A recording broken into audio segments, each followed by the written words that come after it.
It's a Tuesday, not a Monday with its fresh start energy, not a Friday with something to look forward to. A Tuesday. You're sitting in the same chair you sat in yesterday, same room, same ceiling, same silence, and something hits you, not loudly, not dramatically, just quietly, like a door closing somewhere in your chest. Nobody is coming, not your parents, not your boss, not the government, not the friend who said he'd put you on 6 months ago, not the opportunity you've been waiting for since last year. Nobody. And the terrifying part isn't the realization itself. It's that somewhere deep inside you already knew. You've known for a while. You just kept waiting anyway. Because waiting is comfortable. Waiting doesn't require anything from you. Waiting lets you stay exactly where you are while telling yourself the story that things are about to change. But they're not going to change. Not like this, not unless you understand what actually happened and what you have to do next.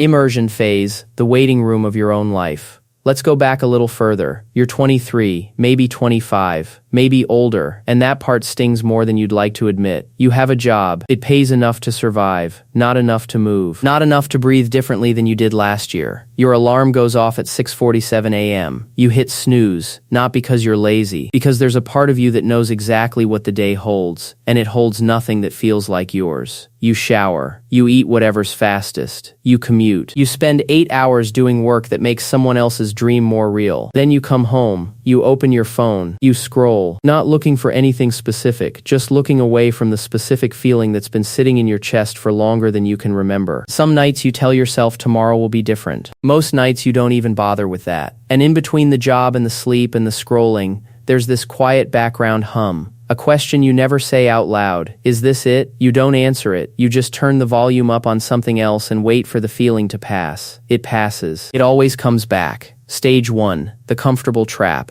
Here's the thing about waiting. It doesn't feel like waiting. It feels like being responsible. You're paying your bills on time. You're showing up to work. You're not doing anything reckless. You're being realistic. That's what you call it, realistic. But realistic is a word people use when they've stopped believing something better is possible for them specifically, while still believing it's possible in general. You watch other people build things, start things, move to new cities, launch businesses, post about progress that makes you feel a complicated mix of inspired and hollow. And you tell yourself a story. They had connections. They had money to start. They had time I don't have. They had something I don't. Maybe some of that's true. But mostly, they just stopped waiting. You're still in the waiting room. The waiting room is comfortable. There's a routine. There's a salary, $2,200 a month, $1,400 after rent and the phone bill and the insurance you need but barely use. There's a couch. There's the familiar. And the waiting room has one dangerous feature. It doesn't look like a trap. It looks like a life. A small, quiet, slowly dimming life, where every year feels almost exactly like the year before, except somehow you're more tired, and the dreams are slightly quieter, and the gap between who you are and who you thought you'd be gets wider in a way that's too slow to panic about but too real to ignore. The shift. The trap was never the bad job. It was the belief that someone or something outside of you would eventually come to unlock it. Stage 2, the day it actually hits. There's a specific moment. You can probably feel it coming already. It doesn't announce itself. It doesn't arrive with a dramatic event or a crisis. It arrives on an ordinary day, often when things are fine enough, and it just settles over everything like a change in the air before rain. For some people, it's a conversation. An old friend who went a different direction is talking about what they're building, and you realize you have nothing equivalent to say, not because you failed, because you never started. For some people, it's a number. They do the math, quietly, privately, in their head, and realize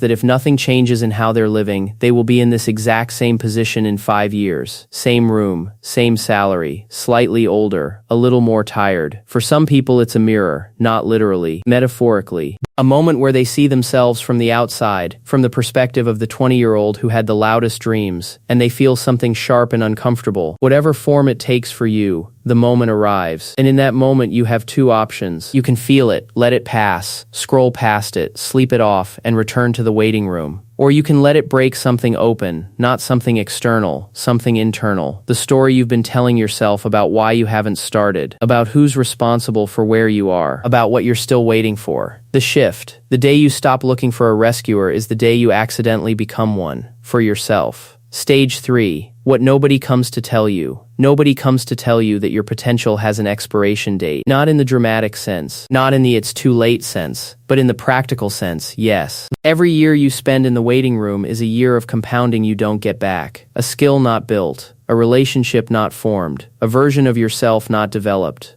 The world doesn't wait. Other people are building in your silence. Not because they're better, not because they got lucky, but because they made one decision that you haven't made yet. They decided that if anything was going to happen, it would have to come from them, not from a perfect situation, not from enough money saved first, not from when things settle down, when the timing is right, when someone gives them permission, from them, now, with what they have. And here's where it gets psychologically complicated, because that decision sounds simple, but it's not. Because making that decision means giving up the most comfortable thing the waiting room offers, someone to blame. If you're waiting for an opportunity, and the opportunity doesn't come, it's the opportunity's fault. It's the economy's fault. It's the system's fault. But if you decide to create the opportunity yourself, and it doesn't work, that's on you, and that's terrifying. That fear of ownership, of full, unshared, undeniable responsibility for your own outcome, is what keeps most people in the waiting room for years, sometimes for decades. What separates the people who leave the waiting room from the ones who stay isn't talent, timing, or money. It's one internal shift, and it's coming in the next 60 seconds. Stage 4. The decision that has no audience. Nobody claps when you make it. That's the part nobody prepares you for. The real turning point in your life, the actual moment things begin to change. It doesn't happen on a stage. There's no music. There's no one watching. It happens alone. At a kitchen table at 11 p.m., or in a car in a parking lot, or lying in the dark after everyone else is asleep. It's quiet, it's private, and it's terrifying. You decide, without evidence, without guarantees, without anyone telling you it's going to work, that you're going to start. Not perfectly, not with a plan, not when you have enough, not when the fear is gone. You're going to start scared, uncertain, with $180 in your bank account and a skill you've been pretending isn't sellable, and a dream you've been embarrassed to say out loud. And you're going to do it without announcing it. Because you know that if you announce it, you'll either be talked out of it or you'll substitute the action for the feeling of telling people about the action. So you don't tell anyone, you just begin. It's messy. The first thing you make is bad. The first client negotiation is awkward. The first attempt fails quietly. You do it again. Something shifts. Not in your circumstances yet, but in your relationship to your circumstances. You stop feeling like a passenger. You start feeling like someone who drives. Even if you're not going fast yet. Even if you're not going far yet, the feeling of motion, of chosen motion, is something the waiting room never offered you. The shift, starting badly, is infinitely more powerful than waiting perfectly. Stage 5. The loneliness they don't warn you about. This is the stage nobody talks about. You've started. Something is moving. Small money, but real money. Money you made outside the system that owned your time. Maybe $200, maybe $400 a month. It's not enough to change your life, but it's enough to change your mind. And right at this moment, right when things should feel good, they get harder. Because you start to pull away. Not intentionally, not dramatically, but the people around you are still in the waiting room, and you can feel the distance. You can't explain why you're not coming out on Saturday. You can't explain why you're up until midnight on something they don't understand. You can't explain why a $75 payment from a stranger online means more to you right now than a $400 paycheck from a company, because it means you did something and someone chose to pay you for it. They won't get it. Some of them will try to protect you from it. Be realistic. Don't quit your day job. This isn't going to work. Some of them will say nothing, but you'll feel the quiet shift, and there will be a night. A long, late, lonely night, where you almost agree with them, where you almost go back, almost. But then you check the savings account, $900, more than you've ever had sitting still, and you think about the ceiling, the literal ceiling you stared at when you had nothing and the dreams were so loud you were almost ashamed of them. You keep going. It's a Tuesday again, same day of the week. Different version of you. The room might be the same. The salary isn't huge. The journey isn't finished. You're not on a stage. Nobody handed you anything. But something is unmistakably different. You're not waiting anymore. Not for permission. Not for the right time. Not for someone to come along and tell you that you're capable, that you're ready, that you deserve more than you have. You already know. You know because you proved it. Not to anyone else but to yourself. In those quiet, private moments when no one was watching and you did the work anyway. Nobody came to save you. And it turns out